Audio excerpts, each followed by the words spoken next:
नमस्कार दोस्तों अगर आपको Delhi capital versus Rajasthan Royals के बीच खेला गया आईपीएल 2024 का 56वां एक और सबसे रोमांचक महामुकाबला पसंद आया हो तो वीडियो को दिल से लाइक करें व चैनल को सब्सक्राइब करना न भूलें।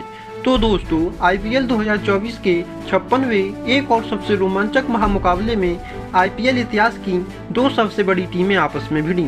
इस बार संजू सैमसन की राजस्थान रॉयल्स की टीम और ऋषभ पंत की दिल्ली कैपिटल की टीम आपस में भिड़ी। इस रोंगटे खड़े कर देने वाले महामुकाबले में राजस्थान रॉयल्स के कप्तान संजू सैमसन ने टॉस जीतकर पहले बॉलिंग करने का फैसला लिया तथा दिल्ली कैपिटल को बैटिंग करने के लिए पहले आमंत्रित किया। रनों की बारिश करने के इरादे से दिल्ली कैपिटल के दो ओपनर दिग्गज बल्लेबाज मैदान पर उतरे तथा दिल्ली कैपिटल के ओपनर दिग्गज बल्लेबाज फ्रेजर मैकगर्क और अभिषेक पोरेल के कंधों पर इस महामुकाबले में अपनी टीम को एक विस्फोटक शुरुआत दिलाने की बहुत बड़ी जिम्मेदारी थी। दिल्ली कैपिटल के बल्लेबाज फ्रेजर मैकगर्क व अभिषेक पोरेल ने मैदान पर उतरते ही राजस्थान रॉयल्स के गेंदबाजों पर दबाव बनाना शुरू कर दिया तथा राजस्थान रॉयल्स के कप्तान संजू सैमसन विकेट की तलाश में थे। वहीं दिल्ली कैपिटल के बल्लेबाज फ्रेजर मैकगर्क तूफानी पारी खेल रहे थे तथा अभिषेक पोरेल एक छोर को संभाले हुए थे, लेकिन पारी के चौथे ओवर में आवेश खान की बॉलिंग पर फ्रेजर मैकगर्क ने लगातार 4 चौके व 2 छक्कों से अपना अर्धशतक पूरा किया। लेकिन अगले ही ओवर में आर अश्विन ने फ्रेजर मैकगर्क को परेरा के हाथों कैच आउट कर दिया तथा फ्रेजर मैकगर्क 20 बॉलों में 50 रन बनाकर आउट हो गई। अब बल्लेबाजी के लिए साई होप मैदान पर उतरे, लेकिन अगले ही ओवर में संदीप शर्मा ने साई होप को रन आउट कर दिया और साई होप एक बॉल में 1 रन बनाकर आउट हो गई। लेकिन दिल्ली कैपिटल के बल्लेबाजों ने तूफानी पारी खेलते हुए पावर प्ले में ही मात्र 2 विकेट खोकर 78 रन बना दिए। दिल्ली कैपिटल को अच्छी शुरुआत मिली, लेकिन शुरुआत को अंत तक न ले जा पाए और आर अश्विन ने अपनी स्पेल के दूसरे ही ओवर में अक्षर पटेल को रियान पराग के हाथों कैच आउट कर दिया तथा अक्षर पटेल 10 बॉलों में 15 रन बनाकर आउट हो गई और राजस्थान रॉयल्स के गेंदबाजों ने अच्छा कमबैक किया तथा दिल्ली कैपिटल ने 110 रन के स्कोर पर 3 विकेट गंवा दिए। लेकिन पारी को संभालते हुए अभिषेक पोरेल ने अपना अर्धशतक पूरा किया। अब बल्लेबाजी के लिए कप्तान ऋषभ पंत मैदान पर उतरे तथा पारी को संभालने की कोशिश की, लेकिन रविचंद्र अश्विन ने अभिषेक पोरेल को संदीप शर्मा के हाथों कैच आउट कर दिया। अभिषेक पोरेल 36 बॉलों में 65 रन बनाकर आउट हो गई। अब बल्लेबाजी के लिए ट्रस्टन स्टुप्स मैदान पर उतरे, लेकिन अगले ही ओवर में युजवेंद्र चहल ने ऋषभ पंत को ट्रेंट बोल्ट के हाथों कैच आउट कर दिया।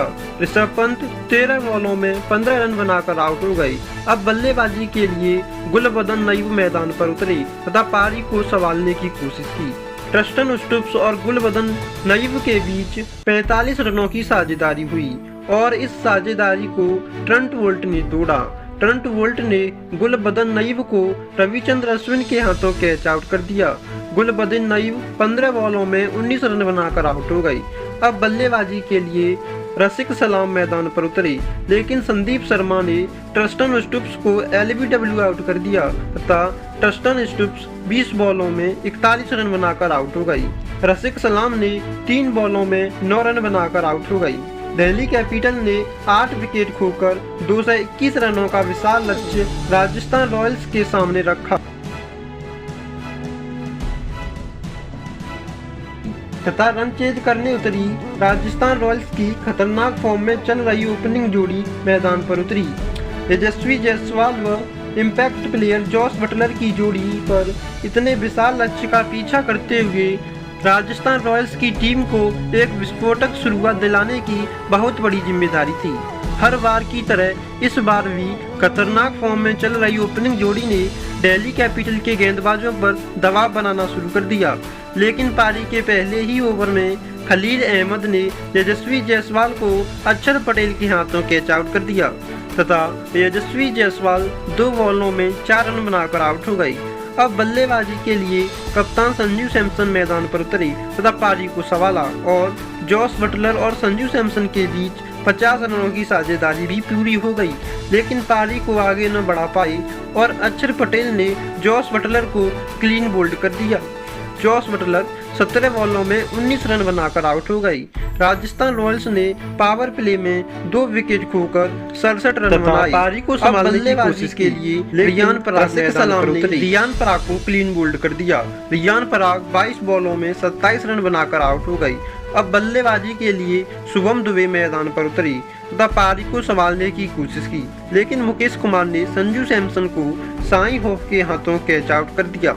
संजू सैमसन 46 बॉलों में 86 रन बनाकर आउट हो गई तथा अब बल्लेबाजी के लिए रोमन पॉवेल मैदान पर उतरे, लेकिन अगले ही ओवर में खलील अहमद ने शुभम दुबे को ट्रस्टन स्टुप्स के हाथों कैच आउट कर दिया तथा शुभम दुबे 22 बॉलों में 25 रन बनाकर आउट हो गई तथा अब बल्लेबाजी के लिए फरेरा मैदान पर उतरे, लेकिन अगले ही ओवर में कुलदीप यादव ने फरेरा को एलबीडब्ल्यू आउट कर दिया।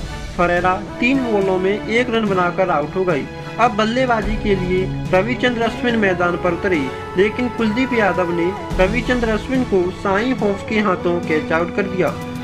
रविचंद्र अश्विन 3 बॉलों में 2 रन बनाकर आउट हो गई तथा रोमन पॉवेल को मुकेश कुमार ने क्लीन बोल्ड कर दिया। रोमन पॉवेल 10 बॉलों में 13 रन बनाकर आउट हो गई तथा राजस्थान रॉयल्स 8 विकेट खोकर 201 रन ही बना पाई और दिल्ली कैपिटल ने यह मुकाबला 20 रनों से जीत लिया।